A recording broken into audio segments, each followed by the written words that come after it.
সবজির চারা উৎপাদন করে স্বাবলম্বী হয়েছে নেত্রকোনার শালনগর গ্রামের শতাধিক পরিবার। বাড়ির উঠোন থেকে বিস্তীর্ণ মাঠ, সব জায়গায় লাখ লাখ চারা উৎপাদন করছেন কৃষানীরা। এখানকার চারা সরবরাহ করা হচ্ছে দেশের বিভিন্ন স্থানে। শালনগর গ্রাম থেকে প্রতি বছরে প্রায় কোটি টাকার চারা বিক্রি করছেন তারা। সোহান আহমেদ কাকুনের পাঠানো তথ্যচিত্রের ডেস্ক রিপোর্ট।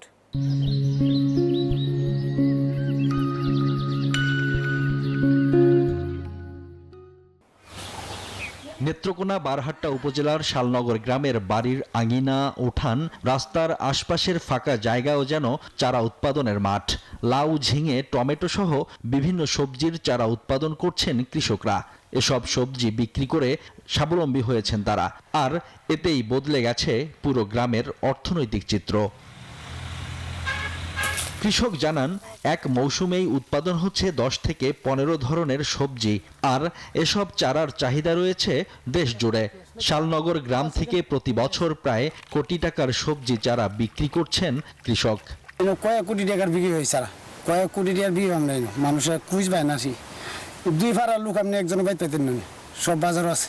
তনবান্দা, মদিনগর, ফকিরা বাজার, বাউসি, বারকাট্টা, এই নানান অনেক বাজার আছে। 25 পিস চারা দিই। 25 পিস চারা আমরা 20 টাকা 25 টাকা বিক্রি করতে পারি। বীজ উৎপাদনে নিয়মিত প্রশিক্ষণ সহায়তা দেয়া হচ্ছে বলে জানিয়েছে কৃষি বিভাগ। আমাদের উপজেলা পর্যায়ে এবং ব্লক পর্যায়ে কৃষক, আমাদের যে উপসহকারী কৃষকতা আছে, তারা তাদেরকে সার্বক্ষণিক বিভিন্ন পরামর্শ দিচ্ছে, বিশেষ করে কিভাবে চারা বীজ বপন করতে হবে, বীজ শোধন করতে হবে এবং তাদের যে অন্যান্য পরিচর্যা সেগুলো তারা তাৎক্ষণিকভাবে দিচ্ছে এবং আগের থেকে তারা পরামর্শ দিয়ে যাচ্ছে।